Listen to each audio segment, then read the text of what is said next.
Okay, this is a very quick sample of, and right there around 2000 hertz is the frequency that I have been hearing that I wanted to get rid of. I want to make it abundantly clear, you should not be boosting by 12 decibels.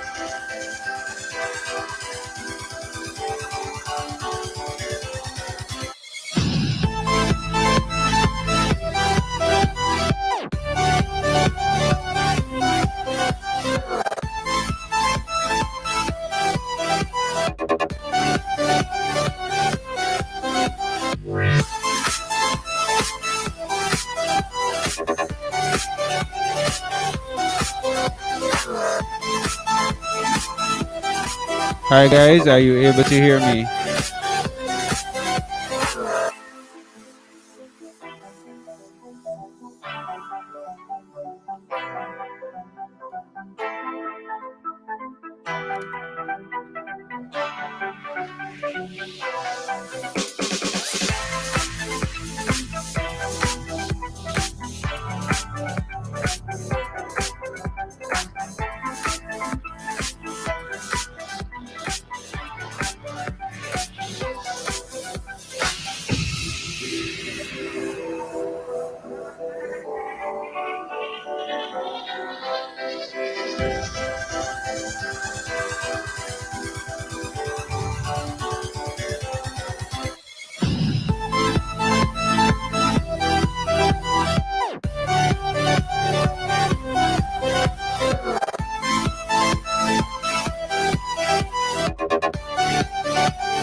I see Samoya.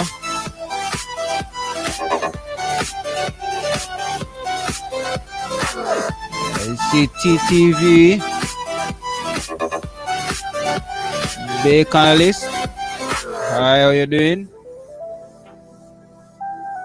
Ladanya King.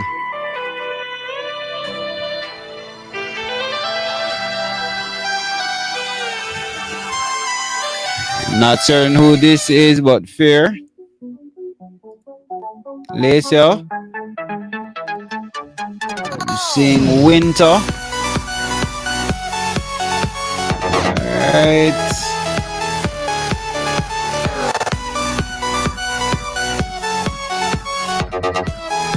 Musically. Johnson. Higgins.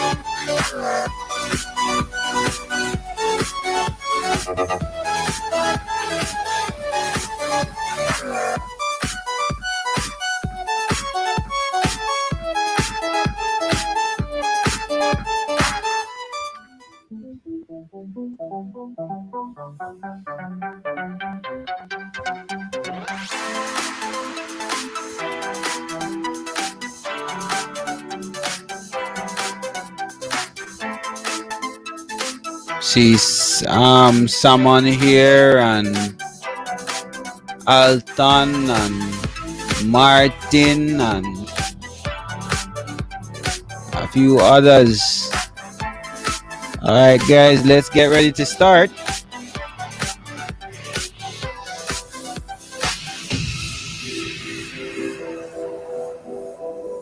Abigail, long time no see.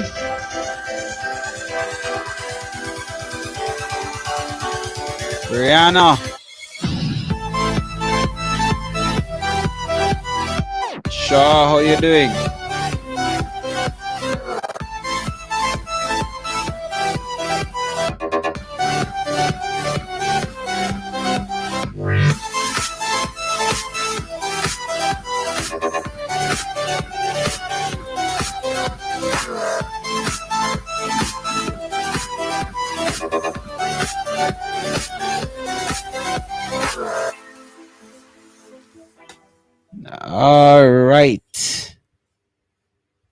great to have you guys joining again. If you are able to hear me, just let me know. Sitting here. How you doing, sir? Just drop it in the chat if you can hear me clearly.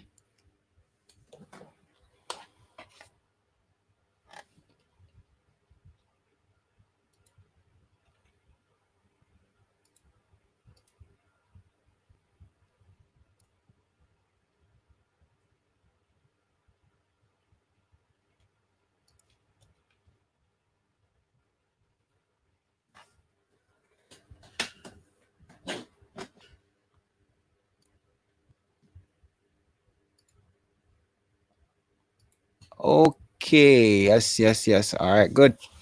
So tonight, moving away from our regularly scheduled programming, to use TV terms, but we're going to look at a booklet that I got. It's from the Ministry of Education, and this booklet here is the student camp that they had earlier, and it's the ability assessment booklet 1. Okay. Um, let's see what we can get from this. It's prepared by the curriculum unit at the Ministry of Education, Youth and Information. It says here, dear students, I hope that you guys are able to see this clearly. Let me see if I can get a highlighted section there. Let's go. Let's see.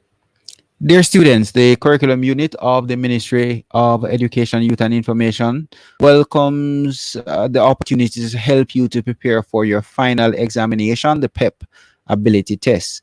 We know you have been facing some difficult times, but also that your faith in God has been keeping you strong. It says here, for some persons, doing a test is like doing a puzzle that is fun, but for others, it is a time of discomfort due to troubling emotions. So there can be positive responses and negative responses to this event. Despite these differences, there's so much that you can learn about yourself and about life from doing a test. So be encouraged, as you are not alone and there are many persons waiting to support you, because they, like us, want you all to taste the pleasure that comes with learning success. And that's why we're here right now. This assessment booklet is designed to help you to succeed. It contains different kinds of tasks that will help you to decide how ready you are and what you need to do to excel. The tasks will also require you to integrate the skills you have developed and the understanding you have gained from learning about different aspects of life through the various timetable subjects, the co-curricular activities, and also from using what you have been taught in your everyday life, or everyday living, rather. To benefit from each activity, remember to reflect on what you know, remain focused and optimistic, and visualize yourself persevering to reach your goal. Above all, do your best by bringing every relevant strategy and technique you know to unravel the secret code that each test item tries to hide. If you are baffled by any item, treat the experience as a message that is pointing you to seek help from other sources of ideas. As you learn and make progress towards achieving your goals, share new insights with members of your learning circle, your family, friends, faithful teachers, and mentors. So get ready, knowing that we are looking forward to hearing your story of victory. And this is a lovely way of introducing this piece of material. Something that stands out here is that for some people this is just like a puzzle. For others, they feel fearful and all of that. However, if we work together, we will get prepared. Now, here are some tips for parents. Um, and I'm gonna, even though we aren't parents now, but you can still help to guide your parents as to how to help you to go through. It says here, schedule time slots for your child or ward to review or revise work in the booklet. If the child also has online classes, you will need to be careful. Uh, you will need to carefully help him or her to balance his or her timetable. So, guess what? Even though you aren't the parent, you are the student. If your parent is not there to give you the timetable, go to them and ask them to help you to prepare a timetable. Give your child breaks between activities. Do not crowd the child with too many tasks in one block. Allow time for play. So, on your timetable, make sure that you factor in some time for play as well. Guide your child or ward in going through the steps or processes as outlined in the given examples for each activity. Avoid shortcuts. My granny used to say shortcut draw blood. Okay.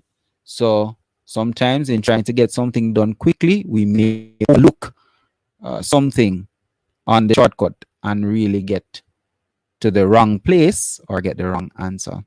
Have your child explain their thinking behind selected responses. So you as a student now should know whenever somebody is helping you, even when you're helping each other.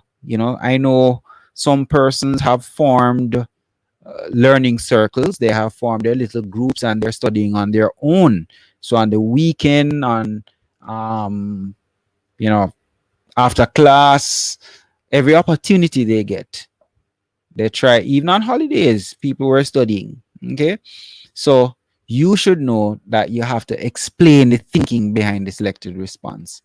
It says here, use household chores and projects to further your child's learning. For example, measuring ingredients, baking, budgeting for shopping, and so on. Right. So we like to say that maths is in everything.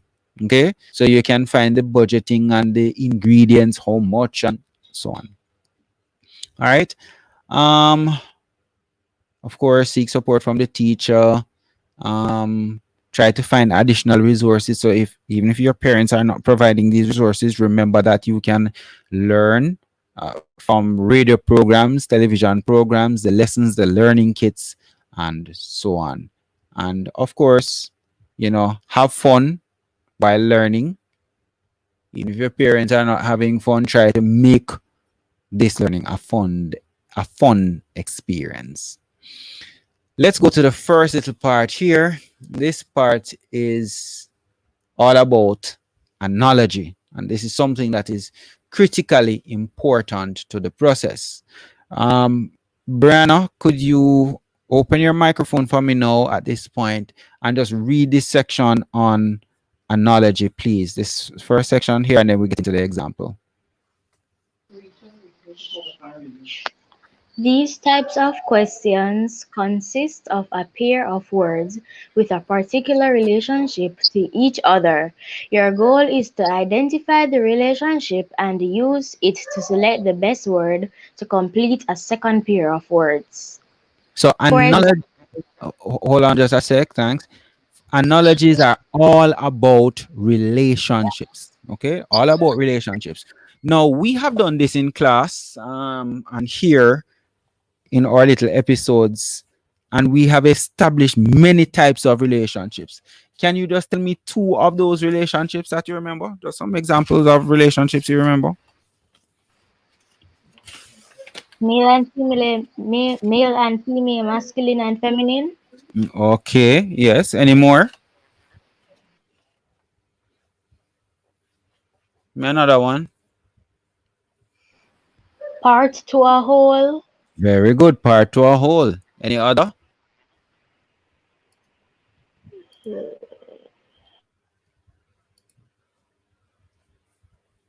Johnny, do you have any that come to mind? Any other relationships? When we think of analogies, we are thinking about relationship between words, objects, concepts, and so on. Any other comes Object to and mind? function. Say again. Object and function. Object and function. Okay, objects and function, yes. Somebody's talking about antonyms, yes, opposites, and so on. Okay.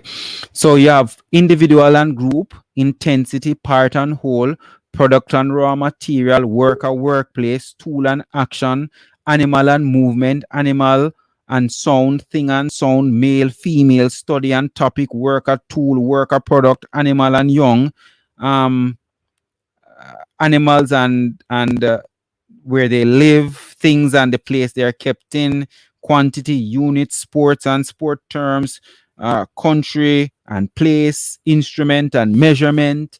All of those are possible relationships. Let's go now with the example. Go ahead, Brianna. Time is to clock as temperature is to. The options are heat, cold, barometer, thermometer. All right, stop. They say here, let's look at this little guy who's sitting here. Let's see how I can approach this question. So there's a strategy. Let's go with this. What is the relationship between time and clock? What's that relationship? Now, they say it is often useful to turn the analogy into a bridge sentence. And we have been talking about this in class, about this concept of the bridge sentence. The bridge helps us to get to where we want to go. So the bridge helps us to get to our answer. Or bridge sentence helps us to get to our answer. Let's think of this. It says here, what was he thinking about now? He says what, Berna? To tell the time, I look on a clock, so tell the temperature, what would I look on? What do we use to tell the temperature? And the answer here would be, A thermometer. so we could say we use a clock to tell the time. In a similar way, the thermometer is used to tell the temperature. Very good. And I see here, let me just pull this one up. Let's see. So 10 says a clock is used to check the time, as a thermometer is used to check the temperature. In terms of a bridge sentence, that's a good start there. Excellent work. Let's go. It says, let's practice. We have a few here that we can look at. So let's go with this one. Think about how the first pair of words are related to each other. Then look at the next word and choose the word that is related to it in a same way rather. Okay. So, and they want you to say what your bridge sentence is and to explain your choice. Let's go with this. So I'm going to pick Leon. Are you there, Leon? Ready, Leon? Yes, sir. All right, cool. Let's go now. The first one says, web is to spider as nest is to, and your options are bush, cat, tree, bird. Let's go with this one.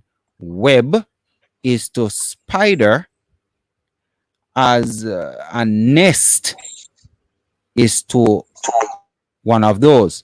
Now, what is your bridge sentence? What bridge sentence could you come up with?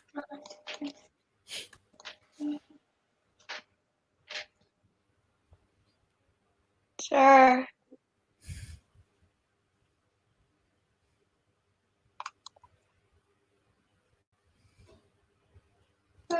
Sir, where they live. But we need a sentence.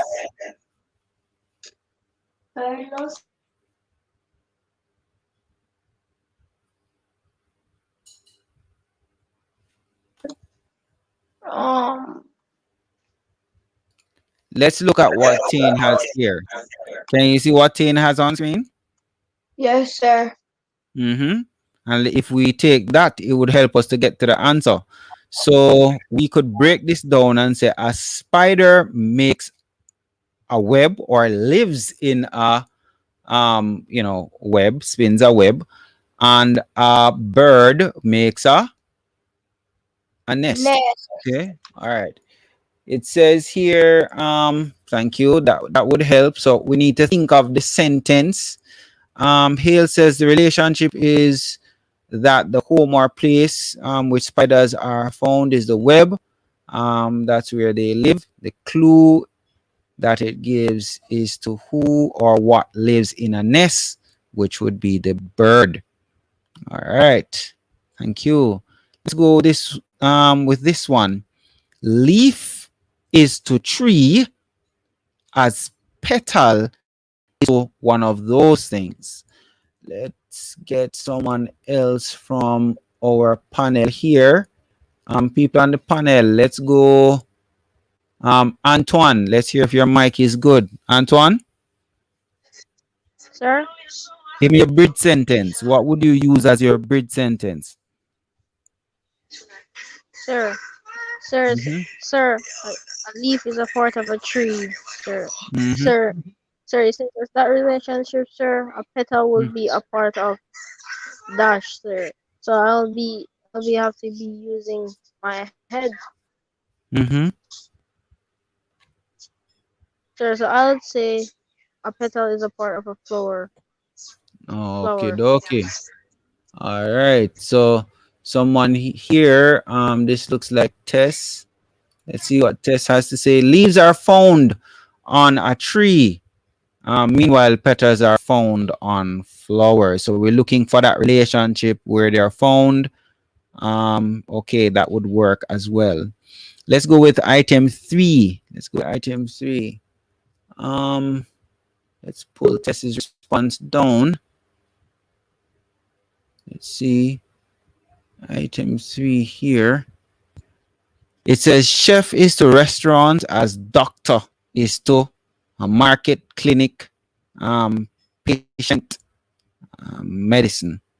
Let's go. Let's go back to Brianna. No, Ajani. Let's go with Ajani.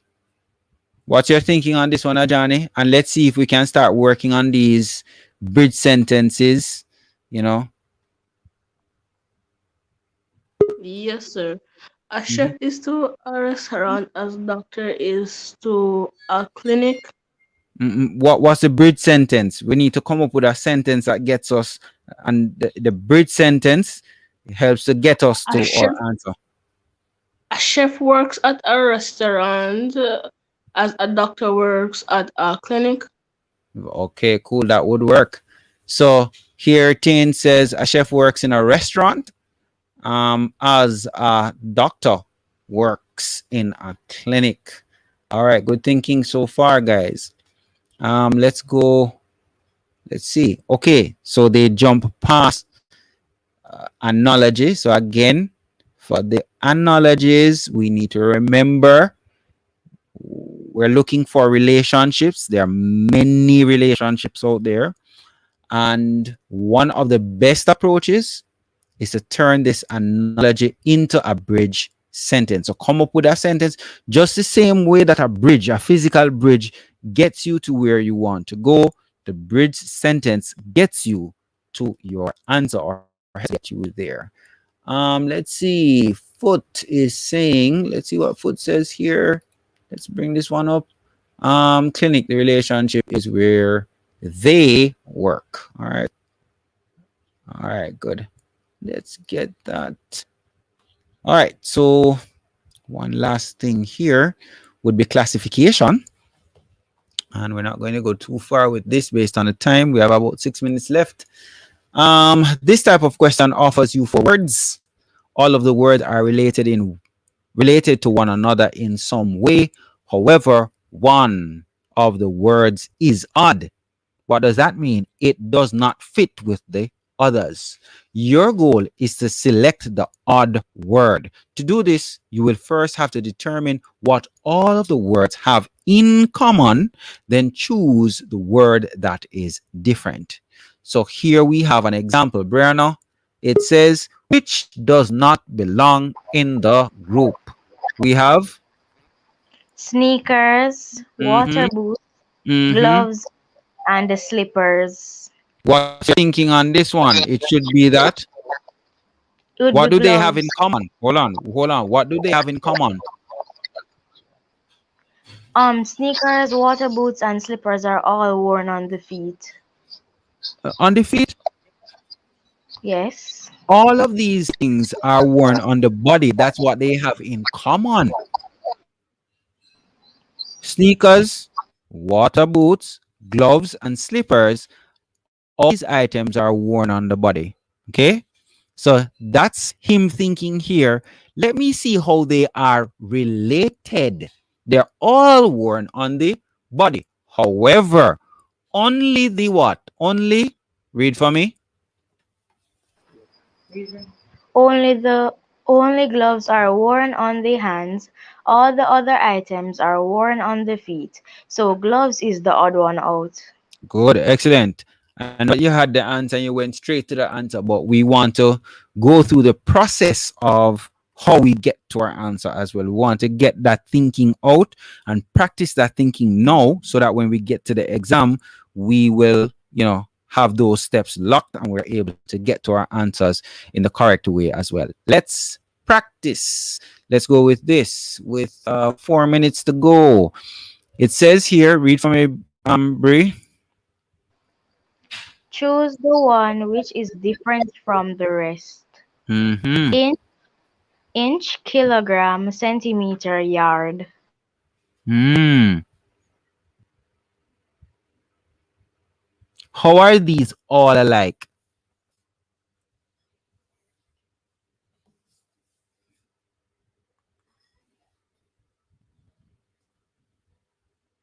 Sir, there's some form of measurement. Very good. These are all forms of measurement. Which is the odd one out and why is it different?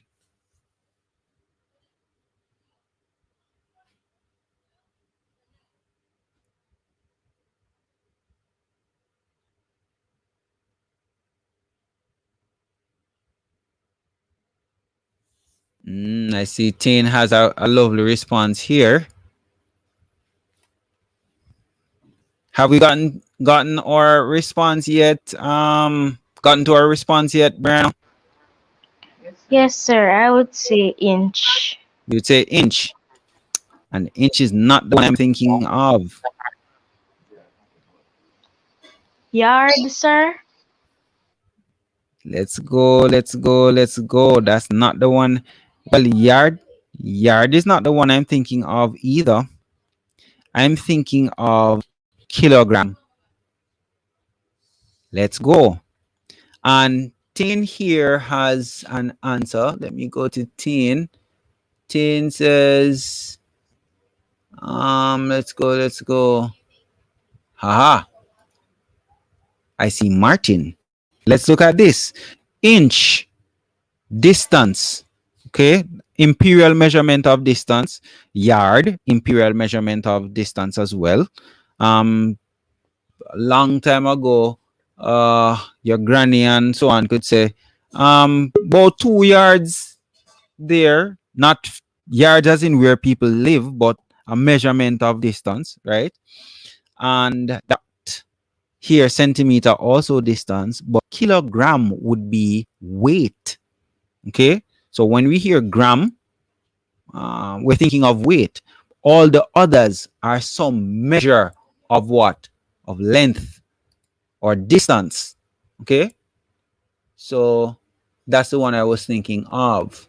All right, let's see, 10 kilogram because it has to do with weight, while the others have to do with measurements. Well, measurements of length or distance, if we want to say it like that. All right, Bruno, got that one? Yes, sir. I know this one can be a little tricky for us because like now we don't go around and talk about yards. We talk about meters and centimeters and so on, right? But that's the question we were given, so we're gonna work with it and get to the best answer as well. All right, let's go with number 2. Number 2 says, and let me see if I can get somebody else here.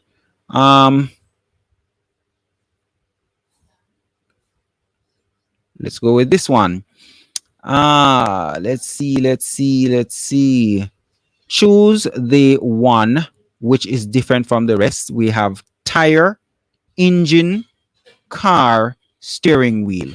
How are they all alike? Which is the odd one out?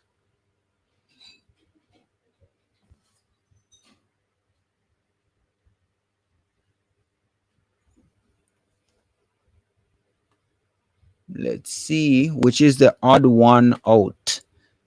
Leon, what's your thinking on this one? Antoine? Sir, Mm-hmm. sir, are these items alike, sir? Sir, I'd say they are part of a car. Sir, which Okay. one is different, sir? Sir, I'd say the Yes. car, sir. Mm-hmm. Sir, all of them are a part of the car. The car is just a car. The car without All those cannot work, sir. right. Thank you. Tessan says the odd one out is the car. I say this because tires, engine, and the steering wheels are parts of a car. Meanwhile, the car is the whole. So we're looking at part versus whole. Thank you guys for that one. Let's go to number 3, and we'll stop this one for tonight. Let's go with number 3. Number 3 says choose the one which is different from the rest. We have lion, leopard, elephant, and tiger. First of all, how are all of these items alike? Let's go. All of them are alike in that they are all. Let's hear from Layla. Layla. Animals, they're all Very, animals. very good. All, but how are they different? Which is the odd one out? Why is it different? Why is it the odd one out? Sir, elephant is the odd one out, sir, because it's a herbivore, and the Oh, rest are carnivores. all right. In our class on Friday, we used another word, a simpler way of describing carnivores. You remember that way? Language arts. We were talking about using words for our audience. So if we were talking to grade 1 children, we would not necessarily use the word carnivores. We could use another term. You remember what that term was? Sir, meat eaters.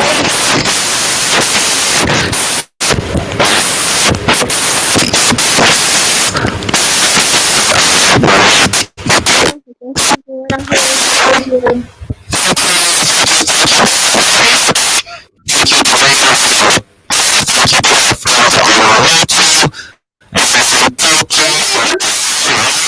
Sir, if you're speaking, we're not hearing you.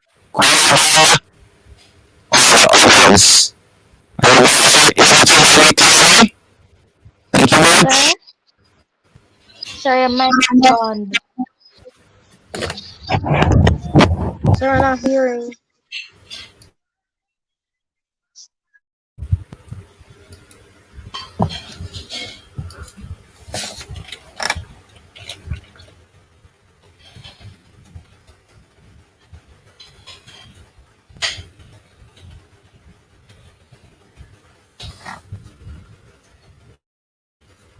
Not sorry to hear, but that's it for tonight. Thank you all for coming. So, Sir, I you know, can barely hear you. I'll see you in the next episode.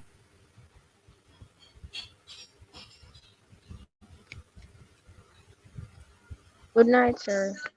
Night, night.